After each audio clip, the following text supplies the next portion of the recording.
నమస్కారం అండి Ashok garu. Last time ఎలక్షన్లప్పుడు మీకోసం ఎంత కష్టపడ్డాను. నేను మిషన్ కుట్టుకునేదాన్ని. నా మిషన్ పని ఆపేసి మరి ఇంటింటికి తిరిగాను. మనం 25 సంవత్సరాల నుంచి ఒకటే పాలన చూసాం. ఈసారి కొత్తదనం కావాలి అని కోరుకున్నాను. ఇంటింటికి వెళ్ళి చెప్పాను, ఈసారి నా తమ్ముడు వస్తున్నాడు, యువకుడు వస్తున్నాడు, కొత్త పాలన చూడాలి, మీరు ఒక్క అవకాశం ఇచ్చి చూడండి అని ప్రతి ఒక్కరిని పేరు పేరున అడిగాను. అడిగి మనం అనుకున్నట్టుగానే మనం విజయం సాధించాం. కానీ విజయోత్సవ ర్యాలీలో ఏం జరిగిందండి మీకు తెలియదా? విజయోత్సవ ర్యాలీ అప్పుడు నేను కనకాలపేటలో ఉన్నాను, మా అక్క వాళ్ళ ఇంటి దగ్గర. మన విజయోత్సవ ర్యాలీలో మన పిల్లలు మన కుర్రాళ్లే ఉత్సాహం కొద్దీ జగ్గులో బాంబు పెట్టి పేల్చారు. ఆ జగ్గు పీస్ వచ్చి నాకు తుంటి దగ్గర దూసుకుంటూ వెళ్ళిపోయింది. పొత్తి కడుపుకి ఒక అంగుళం కింద దూసుకుంటూ వెళ్ళిపోయింది. చాలా ప్రమాదం జరిగింది. ఎమర్జెన్సీగా ఆపరేషన్ చేయవలసి వచ్చింది. కొంచెం తేడా ఉంటే నా కాలు చచ్చిపడిపోయి ఉండేదన్నారు డాక్టర్లు. కానీ అలాంటి పరిస్థితుల్లో దేవుడు నా యందు నుండి నా కాలు నాకు వచ్చింది. కనకాలపేట పెద్దలందరూ వచ్చి చూశారు. ఆ ఆపరేషన్ జరిగినప్పుడు డాక్టర్లు ఎమ్మెల్సీ చేయాలని చెప్పారు.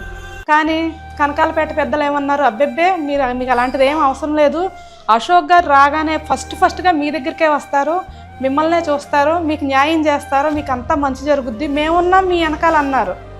కానీ ఎక్కడున్నారండి ఆ కనకాలపేట పెద్దలు? నేను హాస్పిటల్లో ఉండగా కనకాలపేట పెద్దలందరూ వచ్చారు. మీ ఇంటికే ఫస్ట్ అశోక్ వస్తాడు, మిమ్మల్నే చూస్తాడు, మీకు ఎంతో మంచి జరుగుద్దని చెప్పారు.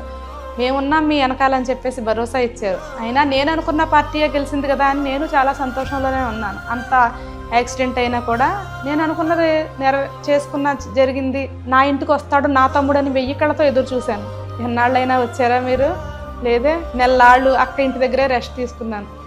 హాస్పిటల్లో అప్పుడు ఫుల్ కరోనా కేసులు. ఆపరేషన్ అయిన వెంటనే ఇంటికి తీసుకెళ్ళిపోమన్నారు డాక్టర్లు. హాస్పిటల్లో ఉండే పరిస్థితులు లేవు. ఇలా ఆపరేషన్ చేసి వెంటనే అక్క వాళ్ళ ఇంటికి తీసుకెళ్ళిపోయారు కనకాలపేట. అప్పుడు కూడా కనకాలపేట జనాలందరూ తీర్థంలా వచ్చి చూసి వెళ్ళారే నన్ను. ఒక్కళ్ళు కూడా మీకు చెప్పలేదా? ప్రతి ఒక్కళ్ళు అండమే, అశోక్ మీ ఇంటికి వస్తాడు, మీ దగ్గరికే వస్తాడు, ఫస్ట్ మిమ్మల్నే చూస్తాడని చెప్పి వెళ్ళిన వాళ్ళే. అక్కింట్లో నెల్లాళ్ళు ఉన్నాను బెడ్ రెస్ట్ మీద, కానీ మీరు రాలేదు. తర్వాత మా అత్తగారింటికి వెళ్ళాను. ఎందుకంటే అన్నాళ్ళు ఒకే చోట ఉండడం పద్ధతి కాదని మా అత్తగారు వాళ్ళ ఇంటి దగ్గర ఒక నెల్లాళ్ళు నన్ను మంచం మీద పెట్టి నాకు సేవ చేశారు. అప్పుడు వీళ్ళందరూ చెప్పారో ఏమో, ఒకసారి నాకు ఫోన్ చేశారు, అమ్మా నేనున్నాను, నీకు దెబ్బ తగిలిందంట కదా, ఎలా ఉంది అని అడిగారు. అడిగితే చెప్పాను, అక్క వాళ్ళ ఇంటి దగ్గర నెల్లాళ్ళు ఉన్నానండి మంచం మీద, ఇప్పుడు అత్తగారు తీసుకెళ్లారు, వాళ్ళ ఇంటి దగ్గర ఒక నెల్లాళ్ళు ఉంచుకుంటున్నారు నన్ను నేను అని చెప్పాను. అక్కడ ఒక నెల్లాళ్ళు ఉండి ఇంటికి తిరిగి వచ్చాను. ఇంటికి తిరిగి రాగానే మీరు నా కోసం వస్తారని ఎంతో ఎదురు చూశాను. మీరు ఎప్పటికి వచ్చారు? మీరు ఎప్పటికీ రాలేదే. అక్కడి నుంచి నా ఇంటికి జనాలు రావడం మొదలైంది. ఓ పక్కన బోల్డ్ మంది వచ్చారు. వచ్చి నేను అశోక్ మనిషిని, మీకు ఇంత దెబ్బ తగిలింది, మీకు అంతా మంచి చేస్తాడు అశోక్, నేను వెళ్ళి మాట్లాడతాను, నేను ఎంత అంటే అంత, మీకు అంతా మంచి జరుగుద్దండి అని చెప్పేవాళ్ళు. ఫోన్ నెంబర్ ఇచ్చి వెళ్ళేవారు. 2 రోజులు ఫోన్ చేస్తే ఎత్తేవారు. 3వ రోజున మిమ్మల్ని కలిసిన తర్వాత ఎవరికి ఫోన్ చేసినా కూడా ఫోన్ బ్లాక్ లిస్ట్లో పెట్టేవారు. మళ్ళీ ఫోన్ లిఫ్ట్ చేసేవారు కదా. అలా ఇంతమంది వచ్చారు. వచ్చి నా దగ్గరికి నేను అశోక్ మనిషిని నెంబర్లు ఇచ్చి వెళ్ళారు. ఒక్కళ్ళు కూడా తర్వాత మిమ్మల్ని కలిసిన తర్వాత ఒక్కళ్ళు కూడా తిరిగి నాకు సమాధానం చెప్పిన వాళ్ళే లేరు. ఓ పక్కన కృష్ణారావు మనుషులు కూడా వచ్చేవారు. వాళ్ళు కూడా ఏమండి మీరు మాతో పాటు రండి, నేను మీకు న్యాయం చేస్తానని చెప్పేవారు. నేను వాళ్ళకు నమస్కారం చెప్పి పంపేశాను. నాకు ఎందుకు వచ్చిన రాజకీయాలు అయ్యా, నాకు వద్దు, నేను ఎక్కడికి రాను అని చెప్పేసి వాళ్ళని చెప్పి పంపించేశాను. ఆ తర్వాత దినేష్ వచ్చాడు, ఏమండి నేనున్నాను మీకు, అశోక్ నేను ఎంత చెప్తే అంత అన్నాడు, మీకు న్యాయం జరిగే వరకు నేను బాధ్యత నాది అని చెప్పేసి నా దగ్గర కౌరులు చెప్పి వెళ్ళాడు. తర్వాత మిమ్మల్ని కలిసాక నా నెంబరు బిజీ టోన్లో పెట్టాడు. అంత గొప్పవాడు దినేష్. అదే దినేష్ 2 సంవత్సరాల తర్వాత వచ్చి నాకు ఫోన్ చేసి ఏమన్నాడో తెలుసా? పైన ఢిల్లీ నుంచి హైకమాండ్ నుంచి కాంగ్రెస్ పెద్దలు వస్తున్నారు, వాళ్ళు మీ దగ్గరికి తీసుకొస్తాను, మీకు అశోక్ ఎలాంటి న్యాయము చేయలేదు కదా, అది వాళ్ళతో చెప్పండి అని చెప్పాడు. అప్పుడు కూడా ఓ నమస్కారం పెట్టాను, నాకు ఈ రాజకీయాలు వద్దు, నేను ఎక్కడికి రాను, నన్నేమీ చెయ్యొద్దు, నాకేం మంచి జరగొద్దు, నన్ను వదిలేయండి అని చెప్పేసి నేను నమస్కారం పెట్టి ఆ దినేష్ను కూడా పంపించేశాను. అప్పుడు నా దగ్గర బట్టలు కుట్టించుకునే గవర్నమెంట్ హాస్పిటల్లో ఆపరేషన్ థియేటర్లో చేసే ఒక నర్స్ గారు నన్ను చూడడానికి వచ్చారు. బట్టలు ఇద్దామని వచ్చారు. నేను మంచంలో ఉండడం చూసి, అయ్య బాబాయ్ జ్యోతి గారు మీరేంటి కష్టపడి పని చేసుకునేవారు, మీరు ఇలా మంచాన్ని ఉండడం ఏంటి అంటే, ఇలాంటి సంగతి అండి, నాకు ఇలా బాంబు పేలుళ్ళలో దెబ్బ తగిలింది అని చెప్పాను. అయ్యో ఆ కేసు నాకు తెలుసండి, ఇంకా ఎవరో అనుకున్నాను, మీరని నేను అనుకోలేదు, మీ తరపున నేను మాట్లాడి చూస్తానండి అని చెప్పేసి ఆవిడ చెప్పారు. అప్పుడు ఆవిడ ఫోన్ చేశారు మీకు, ఏమండి ఆవిడ మీ గురించి ఎంత చక్కగా క్యాంపెయినింగ్ చేసింది, మీరు గెలవాలని కోరుకుంది, మీ మనిషి మనసాన్ని పడితే మీరే పట్టించుకోకపోతే ఎలాగా, ఆవిడ చూస్తే ఎప్పుడు రోజు ఏ పూట కాకపోవడం మిషన్ కుట్టుకుని బతికేవాళ్ళు, అలాంటి వాళ్ళని పట్టించుకోకపోతే ఎలాగా అని ఆవిడ గట్టిగా అడగడంతో అప్పుడు మీరు సాధనాల రమేష్ని ఇంకొక ఆయన పేరేంటో నాకు తెలియదు ఇద్దరిని పంపించారు మా ఇంటికి. వాళ్ళు వచ్చి నాకు ఎన్ని హామీలు ఇచ్చారండి. వాళ్ళు వచ్చి చెప్పారు, అమ్మా ఇంక నుంచి మేము ఉన్నామమ్మా నీ వెనకాలని చెప్పారు, మీకు ఏ అవసరం వచ్చినా ఇదిగో రమేష్ నెంబర్, సాధనాల రమేష్ నెంబరు, ఆ నెంబర్ తీసుకో, ఈ నెంబర్కి ఫోన్ చేయమ్మా మేము చేసి పెడతామని చెప్పారు. నేను వద్దన్నాను. ఏమండి అలాంటి నెంబర్ నాకు ఇంతమంది ఇచ్చి వెళ్ళారండి, 2 రోజులు ఫోన్ ఎత్తుతారు, 3వ రోజు బ్లాక్ లిస్ట్లో పెడతారు, వద్దు అని చెప్పేసి అన్నాను. ఇది అలాంటి వాళ్ళు కాదమ్మా, ఈ రమేష్ ఎప్పుడు అశోక్ గారితోటే ఉంటారు, మీరు ఏం చెప్పాలన్నా మీరు రమేష్కి చెప్పారంటే మీరు అశోక్ గారితో చెప్పినట్టే అని చెప్పారు. నాకు ఎన్నో హామీలు ఇచ్చారు, నా పిల్లలు చదువులు మీరు చూస్తానన్నారు, నాకు ఇంటి స్థలం ఇప్పిస్తా అన్నారు, నాతో టైలరింగ్ షాప్ పెట్టిస్తానన్నారు,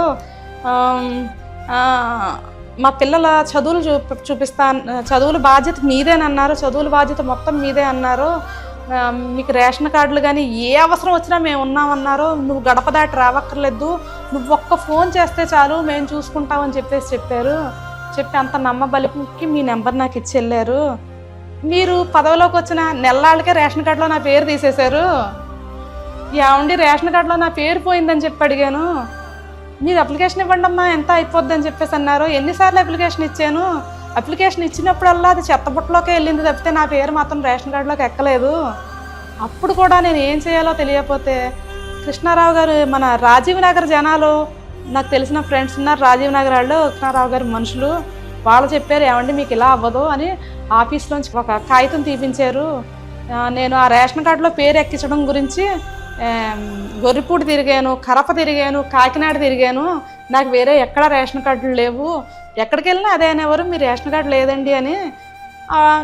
లెటర్ ఇమ్మంటే మేము అలా ఇవ్వకూడదని చెప్పేసి అనేవారు. అప్పుడు ఆఖరికి ఈ రాజీవ్ నగర్ వాళ్ళ సలహా ఇచ్చారు, కృష్ణారావు గారు మనుషులే వాళ్ళ సలహా ఇచ్చారు. ఆఫీస్లోంచి అసలు ఎందుకు మీ కార్డులోంచి పేరు పోయింది అనే కాగితం తీపిస్తే కొత్తపేటలో సంగాడి ముత్యాలమ్మ అనే పేరుతో నా పేరు లింక్ అయ్యి ఉందంట, అందువల్ల మీ పేరు పోయిందని చెప్పారు. చెప్తే అప్పుడు కూడా కొత్తపేట మా అక్కగారు అబ్బాయిని తీసుకుని వెళ్ళాను. వెళ్ళి అక్కడ ఆఫీస్లో వెళ్ళి కలిస్తే ఆ సార్ అంతా చెక్ చేసి రేషన్ కార్డు నెంబరు ఈ అడ్రస్ అంతా మాదేనమ్మా, కానీ సంగాడి ముత్యాలమ్మ అనే ఆవిడ చనిపోయింది, అది డెత్ కార్డు అయ్యి ఉండొచ్చు, ప్రస్తుతానికైతే మేము వాళ్ళకి కోటా ఇవ్వట్లేదు, నీకు లెటర్ కావాలి అంటే ఒక 2 రోజుల్లో నేను వెరిఫికేషన్ చేసి పంపించి లెటర్ ఇస్తానమ్మా అన్నారు. అదే మాట వచ్చి నేను ఆఫీస్లో చెప్పాను. అప్పుడు నా పేరు ఎక్కించారు రేషన్ కార్డులోకి, అది కూడా మీరు చేసి పెట్టలేదు, దానికి కూడా ఒక్కదాన్ని తిరిగాను, మా పిల్లల చదువుల బాధ్యత మీదే అన్నారు. నా కొడుకుని కాలేజీలో జాయిన్ చేద్దాం, ఏ కాలేజీలో జాయిన్ చేద్దామని, బయట కాలేజీలు జాయిన్ చేస్తే ఎక్కువ ఫీజులు అడుగుతారేమో అని, ఆదిత్య కాలేజ్ మీ కాలేజ్ కదా అని ఆదిత్య కాలేజ్ ఎంచుకున్నాము, తక్కువ ఫీజులకు మాట్లాడి పెడతారని చెప్పేసి మా అబ్బాయిని ఆదిత్య కాలేజీలో BCA జాయిన్ అవ్వాలనుకుంటున్నాం, కొంచెం మాట్లాడి పెట్టండి అని అడిగితే సరే అని చెప్పన్నారు. మాతో ఫీజు ఎంత కట్టించారండి మీరు, అందరికీ 1,50,000 ఫీజు అయితే మాతో 1,80,000 ఫీజు కట్టించారు. యూనిఫామ్లని, పుస్తకాలని, స్పెషల్ ఫీజులని, ఎక్స్ట్రా ఫీజులని 2 లక్షల దాకా డబ్బులు లాగారు నా దగ్గర. మీ కాలేజ్ అయ్యుండి కూడా అందరూ 1,50,000 కడితే నేను 1,80,000 కట్టాను ఫీజు, మీరు చేసిన మంచిది. ఒకసారి ఏం జరిగింది, నాకు వాంతులు విరోచనాలుగా మొదలైన విరోచనాలు కాస్త రక్త విరోచనాల్లో పెట్టాయి. మన GHకి వెళ్ళాను, ఇక్కడ ట్రీట్మెంట్కి తగ్గలేదు, మీకు చాలా సీరియస్ కండిషన్లో ఉన్నారు, ఎమర్జెన్సీగా కాకినాడ వెళ్ళిపోండి, మీకు సర్జరీ పడవచ్చు అన్నారు. అలాంటి పరిస్థితుల్లో కూడా నేను మీకు ఫోన్ చేశాను, రమేష్కి ఫోన్ చేశాను, రక్త విరోచనాలు అయిపోతున్నాయి రమేష్, కాకినాడ హాస్పిటల్కి వెళ్ళిపోమన్నారు, ఆపరేషన్ పడద్దు అర్జెంటుగా అని చెప్పేసి అన్నారు, ఆపరేషన్కి వెళ్తున్నాను అన్నాను. నా స్తోమత ఏంటో నాకు తెలుసు, అందుకే నేను వెళ్ళింది గవర్నమెంట్ హాస్పిటల్కి వెళ్ళాను, కాకినాడ గవర్నమెంట్ హాస్పిటల్కి వెళ్ళాను. అప్పుడు కూడా ఏమన్నారు, మీకు ఏ అవసరం ఉన్నా నేనున్నాను వెనకాలన్నారు. వెళ్ళాను, అన్ని టెస్టులు ఫ్రీగానే చేయించుకున్నాను. ఈకో 2D టెస్ట్ దగ్గర నా ఆపరేషన్ ఆగిపోయింది. మన్నాడు తెల్లవారితే నాకు ఆపరేషను. ఈరోజు ఈకో 2D టెస్ట్ అవ్వలేదు, అది లైన్ ప్రకారం అవ్వాలి అంటే మీకు 4-5 రోజులు పడద్ది అన్నారు. ఎవరైనా రికమెండేషన్ చేస్తే మీకు వెంటనే అవ్వద్దని చెప్పారు. మీకు ఎన్నిసార్లు ఫోన్ చేశాను? ఒక్కసారి ఏమండి ఇలా ఈకో 2D టెస్ట్ చేస్తే నాకు ఆపరేషన్ అవ్వద్దండి, ఒక్క ఫోన్ చేసి పెట్టండి అని చెప్పేసి అని అడిగాను. మీరు చేశారా? మీరు ఒక ఫోన్ చేయడానికి కూడా కృష్ణారావు గారు మీ చేతులు కట్టేశాడా? అప్పుడు కూడా మీ కృష్ణారావు మీ చేతులు కట్టేశాడా? ఒక ఫోన్ చేయడానికి ప్రాణం మీదకి వచ్చి ఫోన్ చేయమని అడిగాను. నేను పెద్ద సహాయం ఏం అడగలేదు మీది. మీకు ఏ పని చేస్తామనుకున్నా ప్రతిదానికి మీకు కృష్ణారావు వచ్చి మీ చేతులు కట్టేస్తుంటాడు కదా. ప్రాణం మీదకి వచ్చి ఫోన్ సాయం అడిగితే ఒక్క ఫోన్ చేయడానికి కూడా మీకు కృష్ణారావు చేతులు కట్టేశాడా? సో ఈ ఆపరేషన్ అయిపోయాక నన్ను ఎవరు చూశారు? మా అక్క మా బావగారు తీసుకెళ్ళి వాళ్ళ ఇంటి దగ్గర పెట్టుకుని చూశారు. మళ్ళీ 3 నెలలు ఉంచుకున్నారు వాళ్ళు నన్ను. బెడ్ రెస్ట్ అంటే అవన్నీ చూసుకుని నేను కోలుకున్నాక మా ఇంటికి పంపించారు. 3 నెలలు పనులు లేని పరిస్థితుల్లో మా అబ్బాయికి టర్మ్ ఫీజు కట్టవలసి వచ్చింది. అప్పుడు మీ ఇంటికి వచ్చి ఏమండి ఒక్క 10 జతల యూనిఫామ్స్ ఇప్పించండి, కష్టపడి కుట్టుకుని మా అబ్బాయికి టర్మ్ ఫీజు కట్టుకుంటానని అడిగాను. ఎన్నిసార్లు తిరిగాను మీ వెనకాల. 10 జతల యూనిఫామ్స్ ఇస్తే మా అబ్బాయికి టర్మ్ ఫీజు వస్తుంది, కాలేజీలో ఫీజు కట్టలేకపోతున్నాను అని చెప్పేసి అని అడిగాను. ఒక్క 10 జతల యూనిఫామ్స్ కూడా మీరు నాకు ఇప్పించలేదు. అప్పుడు కూడా మీ కృష్ణారావు గారు మీ చేతులు కట్టేశాడా? మా ఆయన గారికి హెల్త్ బాగాలేదని హెల్త్ ఫైల్ పట్టుకొచ్చి అడిగాను మీ దగ్గరికి. నా భర్తకు చూస్తే ఆరోగ్యం బాగాలేదు, నేను పక్కన కాలేజీ ఫీజులు కట్టుకోలేకపోతున్నాను, ఇంటి పోషణ చేసుకోవడం ఒక్క రెక్క మీద పడి చాలా కష్టంగా ఉంది, మీరు ఇంతవరకు నాకు ఎన్నో చేస్తారని నాకు హామీలు ఇచ్చారు, ఒక్కటి కూడా చేయలేదు అని చెప్పేసి అని మిమ్మల్నే కదా నేను అడిగాను. అడిగితే ఏమన్నారమ్మా, నేనున్నానమ్మా, నీకేం కావాలి చెప్పు అని చెప్పేసి మీరు అడిగారు. అడిగితే ఏమన్నాను, నాకు నిలవడానికి నీడ కూడా లేదండి, సరిగా ఉన్నది సొంత ఇల్లే నాకు, కానీ పైకప్పు అంతా చెద తినేసింది, ఇల్లంతా కారిపోతుంది, బట్టలు కుట్టుకుందామంటే ఇల్లంతా వాన కారిపోయి బయట వాళ్ళ బట్టలన్నీ తడిసిపోతున్నాయి, అందువల్ల నాకు దయచేసి కొంచెం ఇంటి రిపేర్ చేయించి పెట్టండి, ఆ చెదతో బట్టలు ఎక్కడ చెదలు పట్టేస్తాయని భయం వేస్తుంది అన్నాను. ఆ ఇంటి కప్పు పెంకులు తీయించేసి రేకు షెడ్ వేయించి పెట్టండి చాలు అన్నాను. ఇంకేమీ అడగలేదు కదా. మీరేం చెప్పారు, నీకెందుకమ్మా నేనున్నాను, సాయంత్రం రమేష్ ఫోన్ చేస్తాడో నీకు పని స్టార్ట్ అయిపోద్దని చెప్పారు. ఎంతో సంతోషంగా నమ్మేసి వచ్చాను ఇంటికి. ఆ సాయంత్రం లేదు, ఏ సాయంత్రం లేదు, ఎన్ని సాయంత్రాలు అయినాయి లేదు, మళ్ళీ మీ ఆఫీస్ చుట్టూ తిరగడం, ఫోన్ల మీద ఫోన్లు చేయడం, ఇలాగే కదా మీరు కాలం సాగదీసుకుంటూ వచ్చారు. ఎన్నో ఫోన్లు చేశాను, ఫోన్లు చేయగా మీరు ఒక మేస్త్రిని పంపించారు. నా ఇంటికి పైకప్పు రేకేయడానికి ఎంత వద్దో ఎస్టిమేషన్ వేయమని చెప్పారు. ఆ మేస్త్రి అంతా చూసి 2 లక్షలు ఖర్చు అవుద్దని చెప్పారు. ఇంకేముంది పని మొదలెట్టేస్తారని అనుకున్నాను అని నేను ఎంతో సంతోషపడ్డాను. మేస్త్రి వచ్చాడు కదా చూశాడు అని ఎంతో సంతోషపడ్డాను. ఈవేళ వస్తాడు రేపు వస్తాడు అనుకుంటే ఎప్పటికీ లేదు.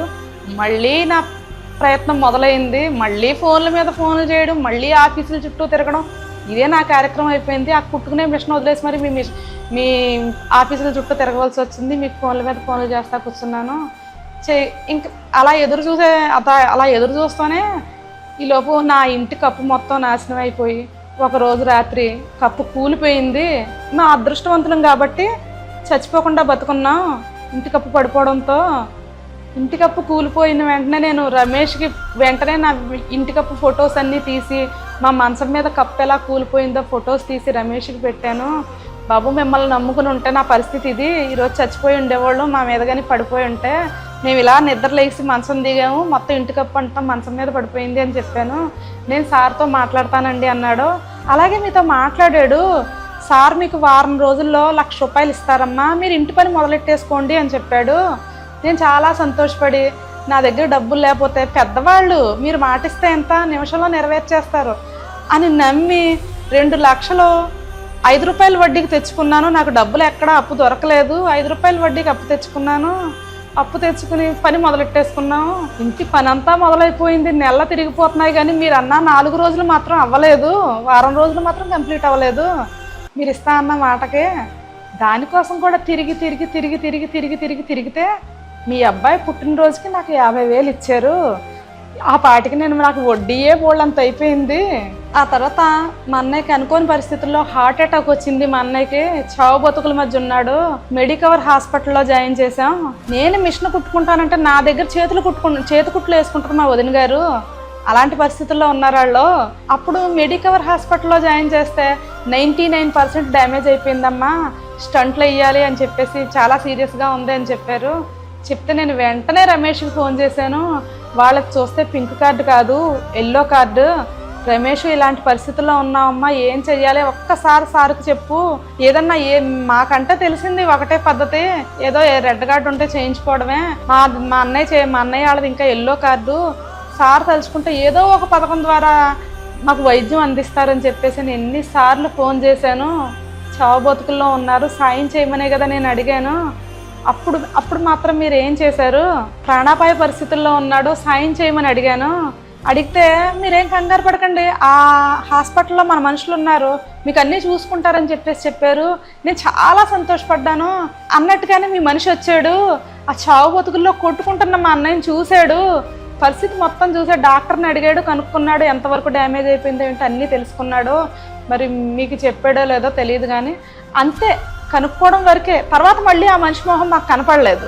ఒక రోజంతా అదే హాస్పిటల్లో ఉన్నాము. ఓన్లీ యాంజియోగ్రామ్ ఒక్కటే తీసినందుకు 50,000 ఫీజు వేశారు. మా పరిస్థితిలో మేము ఎలా కట్టుకుంటాం సార్? అయినా కానీ మా వదిన గారి మెడలో పుస్తులు తాకట్టు పెట్టి డబ్బులు కట్టాము. అప్పుడు కూడా గంటకొకసారి రమేష్కి ఫోన్ చేస్తానే ఉన్నాము. స్టంట్ వేయాలి అంటే ఆ హాస్పిటల్లో రూమ్ రెంట్లో సర్జరీలు స్టంట్లకి అయ్యే ఖర్చు 3 లక్షల దాకా చెప్పారు. నాకు మెడికవర్ హాస్పిటల్లో ఠాగూర్ సినిమా చూపించారు. అప్పుడు కూడా నేను గంటకి రమేష్కి ఫోన్ చేసి అడిగాను, నాకు ఏం చేయాలో అర్థం కావట్లేదు, ఏదన్నా సహాయం చెయ్యి, రేషన్ కార్డు మార్పించి దాని మీదన్నా చేయించు, నేను రేషన్ కోసం అడగట్లేదు, ఒక ప్రాణం కోసం అడుగుతున్నాను అని చెప్పేసి అని అడిగాను. సరే అండి చేద్దామన్నాడు, చేస్తాడనే నమ్మకంతో 99% డ్యామేజ్ అయిపోయిన పేషెంట్ని మిమ్మల్ని నమ్మి నేను ఇంటికి తీసుకొచ్చేసాను. చేతుల్లో డబ్బులు లేవు గనక మిమ్మల్ని నమ్ముకుని మీరు చేస్తారని చెప్పేసి హార్ట్ అటాక్ పేషెంట్ని ఇంటికి తీసుకొచ్చేసి రాత్రి పగల్లో నిద్ర లేకుండా చూసుకుంటా ఉన్నాము. గంటకి ఫోన్ చేస్తానే ఉన్నాను. ఇదిగో నేను సివిల్ సప్లై ఆఫీస్ దగ్గర ఉన్నానని ఒకసారి చెప్పేవాడు రమేష్, మీ రేషన్ కార్డు పని మీద గేట్ దగ్గర ఉన్నానని ఒకసారి చెప్పాడు, ఆఫీస్ లోపలికి వెళ్ళానని ఒకసారి చెప్పాడు, మీ కార్డు ఇప్పుడే ఇచ్చానండి అని ఒకసారి చెప్పాడు. ఒకసారి ఫోన్ చేస్తే ఏమో ఏమండి వాళ్ళు ఏదో చెప్తారు, చెప్పేదాకా కొంచెం ఎదురు చూడండి అని చెప్పాడు. అలా 2 రోజులు నాతో టైం వేస్ట్ చేశాడు. తీరా 3వ రోజు సోమవారం నాడు నేను మీకు ఫోన్ చేశాను. మీకు ఫోన్ చేస్తే ఏమన్నాడో తెలుసా రమేష్? ఏమండి గోపాలకృష్ణ గారంట, మీకు ఏదో రిలేటివ్ ఎవరో అవుతారు, ఆయనకి హార్ట్ అటాక్ వచ్చింది, ఆయన్ని కూడా మెడికవర్ హాస్పిటల్లోనే జాయిన్ చేసాం, మాకే ఏం చేయాలో అర్థం కాని పరిస్థితిలో ఉన్నాము, కొంచెం మమ్మల్ని అర్థం చేసుకోండి, మాకే ఏమీ చేయలేని పరిస్థితుల్లో ఉన్నామని చెప్పాడు. డబ్బులున్న వాళ్ళు మీకే ఏం చేయాలో తెలియని పరిస్థితుల్లో ఉంటే మాకు లాంటి జనాలు ఏం చేస్తాం అనుకున్నారు సార్? అనుకోని పరిస్థితుల్లో రేవతి గారు అనే ఆవిడ నా దగ్గర జాకెట్ ఎప్పటి నుంచో ఆవిడ బట్టలు కుట్టించుకుంటుంది. ఆవిడ అర్జెంట్ అండి ఫంక్షన్ ఉంది జాకెట్ కుట్టండి అని వచ్చారు. ఇప్పుడు నేను మిషన్ ఎక్కే పరిస్థితుల్లో లేనండి, అన్నయ్య చూస్తే చావు బతుకుల్లో ఉన్నాడు, ఏం చెయ్యాలో అర్థం కావట్లేదు. ఇప్పుడు దాకా అశోక్ చేస్తాడో అని చూశాను. రేషన్ కార్డు కోసం చావు బతుకుల్లో ఉన్న మనిషిని ఇంటికి తీసుకొచ్చేసాము. రేషన్ కార్డు ఇదిగో చేస్తాను అదిగో చేస్తానంట 2 రోజులు గడిపేశాడు. ఒక్కించి కూడా పని ముందుకెళ్ళలేదు.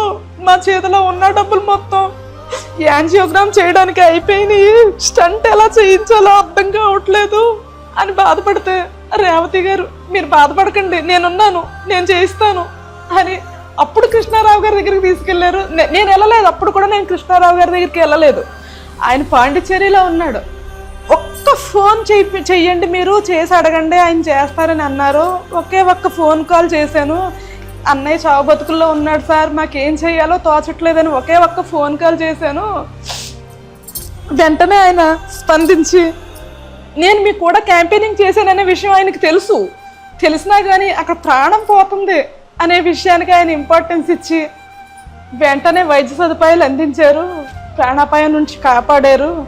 ఇంత కాపాడిన తర్వాత రేవతి గారు అడిగారు, ఏమండి చిన్న వీడియో చేసి పెట్టండి కృతజ్ఞతగా అని చెప్పేసి అని అడిగారు. అంతే కదా, ఒక ప్రాణం నిలబెట్టారు, ఒక కృతజ్ఞత చెప్పడం తప్ప అని నేను అనుకున్నాను. చిన్న వీడియో తీసిచ్చాను, మీకు చాలా కృతజ్ఞతలు అండి, మా అన్నయ్య ప్రాణం అడిగిన వెంటనే కాపాడారు అని. ఆ వీడియో కోసం ఎంత రచ్చరచ్చ అయింది, దాని గురించి నేను ఎన్ని నిద్రలేని రాత్రులు ఏడుస్తే గడిపాను నాకు తెలుసు. మీ దగ్గరికి ఏ పని కోసం వచ్చినా కృష్ణారావు నా చేతులు కట్టేశాడు అని చెప్పారు అన్నారు. నేను అడిగిన ఈ చిన్న అవసరాలు కూడా కృష్ణారావు మీ చేతులు కట్టేశాడా? చెప్పండి అశోక్ గారు. నేను అడిగిన పెద్ద నేను గవర్నమెంట్ ఉద్యోగాలు అడగలేదు, మీ ఆస్తులు అంతస్తులు అడగలేదు. ప్రాణాపాయంలో చావు బతుకుల్లో ఉన్నాం. ఒక్క ఫోన్ కాల్ చేసి మాకు సహాయం చేయండి అని అడిగాము. దానికి కూడా కృష్ణారావు మీ చేతులు కట్టేశాడా? చేయనివ్వలేదా? కృష్ణారావు ఆపేశాడా? మీరు ఇస్తానన్న ఆ ₹1,00,000 ఇప్పించండి. పోనీ మీరు రేషన్ కార్డు మార్పించే విధానం లేకపోతే పోనీ నా డబ్బులు పెట్టన్నా మా అన్నయ్యకి వైద్యం చేయించుకుంటానని బతిమాలేను. అప్పుడేమన్నారు, నీకు ఇస్తానన్నాను కానీ డబ్బులు మీ అన్నయ్యకి ఆపరేషన్కి ఇస్తానని చెప్పలేదు కదా అన్నారు. మీరు ఆ విధంగా ఇవ్వద్దు, నాకు ఇవ్వండి, నాకు ఇచ్చాక నేను ఏదన్నా చేసుకుంటాను, అక్కడ ఒక ప్రాణం కాపాడడం ముఖ్యం అని అడిగాను. అంత బతిమాలు అడిగినా కూడా నాకు అలాంటి కష్ట సందర్భంలో కూడా మీరు చేస్తానన్న సాయమే కదండి సార్. అది చేశారా? నాకు సమయానికి సాయం అందించారా? మళ్ళీ మొదలైంది మీ ఆఫీస్ చుట్టూ. మీరు డబ్బులు ఇస్తా అన్నారు కదా, దాని మీద ఆశతో మీ ఆఫీసుల చుట్టూ తిరగడాలు, ఫోన్ల మీద ఫోన్లు చేయడాలు తిరుగుతూనే ఉన్నాను, చేస్తూనే ఉన్నాను. చేయగా మీ అబ్బాయి పుట్టినరోజుకి నాకు 50,000 ఇచ్చారు సార్ మీరు. ఆ 50,000లో ఆ కాలేజీ ఫీజులోనే నాతో 30,000 కట్టించారు ఎక్స్ట్రా. మా అబ్బాయి ఫ్రెండ్స్ కంటే మేము 30,000 ఎక్స్ట్రా ఫీజు కట్టించారు. మిగతా డబ్బులు ఏమన్నా నేను తిన్నానా అంటే ₹4, ₹5 వడ్డీకి నేను డబ్బులు అప్పు తెచ్చుకుని ఇంటి పని చేయించుకున్నాను. ఆ వడ్డీలు కట్టడానికే సరిపోయినాయి సార్. నాకు తినడానికి ఏం మిగిలింది సార్? ఇదివరకు మా ఇంటికి ఎవరైనా చుట్టాలు వస్తున్నారంటే చాలా సంతోషపడేదాన్ని. మా యానం చాలా నీట్గా ఉంటుంది, మీ ఆంధ్రాలా కాదు అద్దంలా ఉంటుంది, అంత అందంగా ఉంటుంది అని ఎవరైనా చుట్టాలు వస్తే చాలా గర్వంగా ఫీల్ అయ్యేవాళ్ళం. మాది మీ ఆంధ్ర కాదు, పుదుచ్చేరి యానా అని గర్వంగా చెప్పుకునేవాళ్ళం. ఈరోజు ఇంట్లోంచి బయటకు అడుగు పెట్టాలంటే ముక్కు మూసుకుని వెళ్ళే పరిస్థితి సార్ మాది. మేమేమీ అడగలేదు. ఈ 5 సంవత్సరాల్లో ఈ యానంలో జనాలు ఎవరైనా సరే కంటి నిండా నిద్రపోయిన రోజుందా? ఎవరి గుండ్ల మీద వాళ్ళు చెయ్యేసుకు చెప్పండి. దోమలు, ఈగలు, పురుగులు, రోగాలు, జబ్బులు, అంతకు మించి ఏం చూసాం సార్ మీ పాలనలో? యానం ప్రజలారా, ఒక్కసారి ఆలోచించుకోండి. ఈరోజు మన దేశ పరిస్థితి ఎలా ఉంది? ప్రపంచ దేశాలన్నీ కొట్టుకు చచ్చిపోతున్నాయి. తినడానికి తిండి లేదు, తాగడానికి నీరు లేదు, పెట్రోల్ లేదు. ఎలాంటి పరిస్థితుల్లో ఎంత గడ్డు కాలం నడుస్తుందో. ఈరోజు మనం గుండెల మీద చేసుకుని హాయిగా నిద్రపోతున్నామంటే అదంతా మన మోడీ గారి దయ. మోడీ ప్రభుత్వం ఉండబట్టే ఈరోజు మన దేశం ఈ స్థాయిలో నిలబడింది. మన దేశం వంక ఇతర దేశాలు చూడాలంటే కూడా, కన్నెత్తి చూడాలంటే కూడా ధైర్యం లేని పొజిషన్లో ఉంది. నెక్స్ట్ మనం బీజేపీ ప్రభుత్వాన్ని నిలబెట్టుకుంటే మనకి నెక్స్ట్ ప్రధాని అయ్యేది మన యోగి ఆదిత్యనాథ్ గారు. ఆయన వస్తే మన దేశాన్ని ఇంకా దృఢంగా చేసి ఎంతో బాగా తయారు చేస్తారు. కనుక మీరందరూ కొంచెం మీ విజ్ఞత ఉపయోగించి ఆలోచించండి. నేను ఇది చెయ్యండి అది చెయ్యండి అని చెప్పేంత పెద్దదాన్ని కాదు. మీ తెలివితో మీరు ఆలోచించుకుని మన దేశాన్ని మనం బాగు చేసుకుందాం. బీజేపీకి సపోర్ట్ చేసే ఎన్ఆర్ కాంగ్రెస్ చేసుకుని ఇటు యానాన్ని బాగు చేసుకుందాం, అటు దేశాన్ని బాగు చేసుకుందాం. దయచేసి మీకు మీరుగా ఆలోచించుకుని నిర్ణయం తీసుకోండి. మీ ఓటు ఎవరికి అమ్ముకోవద్దు.